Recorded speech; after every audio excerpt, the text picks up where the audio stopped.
भारतीय सनातन परंपरा में अक्षय तृतीया पर्व का विशेष महत्व है। इस बार 10 मई को अक्षय तृतीया पूरे देश में धूमधाम से मनाई जाएगी। क्या कुछ मांगलिक कार्य करने चाहिए, क्या खरीदारी होनी चाहिए, इन विषयों पर बातचीत करेंगे। हमारे साथ काशी के ज्योतिर्विद पंडित संजय उपाध्याय जी जुड़े हैं। हम उनसे बात करेंगे जो तकरीबन दशकों से अपनी परंपरागत पीढ़ी से इस परंपरा को आगे बढ़ा रहे हैं।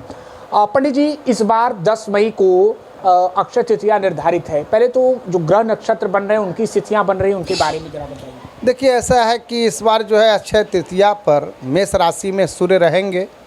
आगे 14 तारीख को वृष राशि में सूर्य जाएंगे और वृष राशि पर बृहस्पति हैं।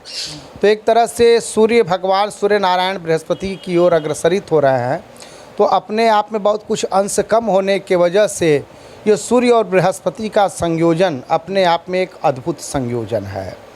यहाँ पर सूर्य जो है भगवान नारायण हैं, जो कि उत्पत्ति के देवता हैं, क्या कहते हैं, आपके पालन करता है, वो लोगों का पालन करते हैं। और ब्रह्मा विष्णु और जो बृहस्पति हैं, ब्रह्मा के रूप में वह लोगों का जो है उत्पन्न करता है। तो उत्पन्नकर्ता और पालनकर्ता का योग बन रहा है। तो यह योग अपने आप में अक्षय तृतीया के संबंध में जो बन रहा है अपने अद्भुत है। इसका असर हमारे राष्ट्र पर अच्छा पड़ेगा, राष्ट्र नायकों पर अच्छा पड़ेगा। वह जो भी विचारधारा लेंगे वह विचारधारा अच्छे रूप में समाज में क्रियान्वित होगी। दूसरी बात, आपने कहा क्या कुछ किया जा सकता है, क्या कुछ नहीं किया जा सकता है। तो इस बार अक्षय तृतीया पर जो है बृहस्पति और शुक्र के अस्त हो जाने की वजह से मांगलिक कार्यों पर विराम होगा, जो कि हमेशा प्रत्येक वर्ष जो है अक्षय तृतीया पर जो है विवाह के नक्षत्र मिलने की वजह से कुछ 3.5 मुहूर्त प्रशस्त माने गए हैं। अक्षय तृतीया, अक्षय नवमी और विजयदशमी, ये कुछ तिथियां जो हैं अपने आप में प्रशस्त मानी गई हैं। इन तिथियों में हम किसी भी मुहूर्त का बिना विचार किए हुए हम शादी विवाह या कोई भी मांगलिक कार्यक्रम कर सकते हैं।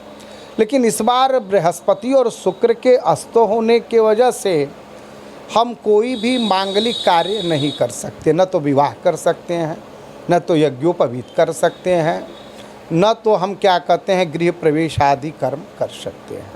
हाँ, कर क्या सकते हैं हम इसमें। अक्षय तृतीया, देखिए पहली बात बता दें, अक्षय तृतीया का मतलब होता है क्षय न होना, जिसका क्षय न हो, यानी इसमें जो भी कार्य किया जाता है वह क्षय नहीं होता है।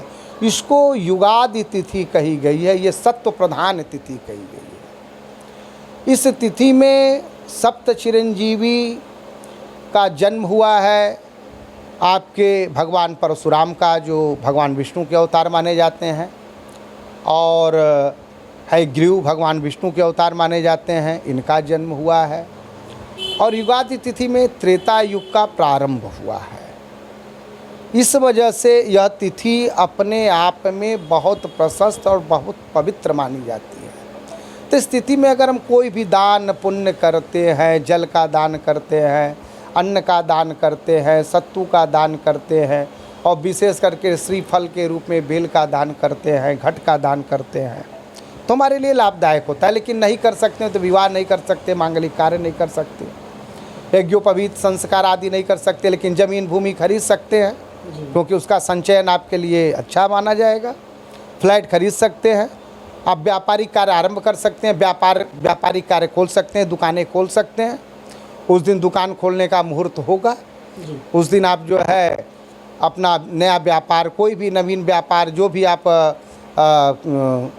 प्रारंभ करना चाहते हैं, स्थिर लग्न में, स्थिर लग्न वृक्ष लग्न हुआ, सिंह लग्न हुआ और कुंभ लग्न हुआ, ये लग्न जो है स्थिर लग्न कहे जाते हैं।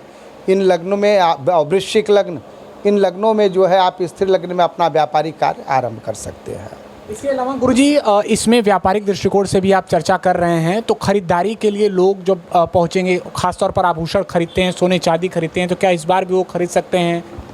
हाँ, इस बार एकदम खरीद सकते हैं। ये तो इस बार सोना चांदी खरीद सकते हैं, वस्त्र खरीद सकते हैं, अपने घर में कोई भी नया वाहन खरीद सकते हैं, अपने घर में रंगाई पुताई कर सकते हैं, कोई भी ऐसी भी चीज़ हो, सोफ़ा सेट खरीद सकते हैं, टेबल खरीद सकते हैं, कोई भी पात्र बर्तन हो उनको कोई भी चीज़ खरीदना हो घर के लिए, कोई भी चीज़ उपयोग करने की बक्सा हो, चाहे क्या कहते हैं अलमारी ही हो, गोदरेज की अलमारी हो, फ्रिज हो, कूलर हो, कोई भी चीज़, एसी हो, कोई भी चीज़ खरीदना चाहता है व्यक्ति, उसका संचयन कर सकता है, वह अच्छा माना जाता है। उस दिन संचयन करने से, उस चीज़ की खरीदारी करने से वह चीज़, लेकिन उसकी खरीदारी हमको स्थिर लग्न में करना चाहिए, ताकि जो भी चीज़ हम खरीद कर ले आए हैं वह कार्य हमारा स्थिर रहे। तो स्थिर लग्न हमने पहले बता दिया है कि वृक्ष लग्न है, सिंह लग्न है, वृश्चिक लग्न है और कुंभ लग्न को स्थिर लग्न माना जाता है। यानी कि जो आप मुहूर्त बता रहे हैं वो स्थिर लग्न है, उसके अनुसार ही व्यापारिक दृष्टिकोण हो या खरीदारी हो वो हाँ, कोई भी चीज़ स्थिर लग्न में ही किया जा सकता है। और किन किन बातों का ध्यान देना चाहिए,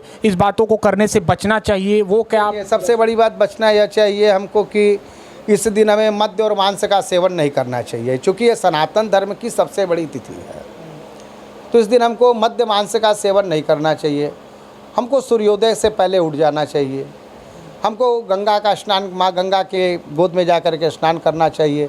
नहीं अगर कर सकते हैं तो अपने घर के जल में ही माँ गंगा का आवाहन करके, गंगे च यमुने चैव गोदावरी सरस्वती इत्यादि मंत्रों का आवाहन करके, गंगा देवी का आवाहन करके जल से स्नान करना चाहिए।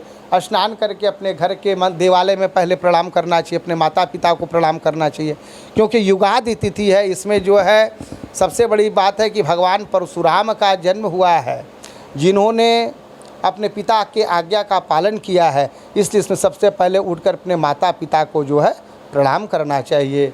फिर देवालय में जाकर गुरुदेव को प्रणाम करना चाहिए, देवालय में प्रणाम करना चाहिए। और फिर जो कुछ हो सके अपने यथाशक्ति दान देना चाहिए। और दान में हमने बतलाया कि अब घट का दान जरूर करना चाहिए, घट में जल होना चाहिए।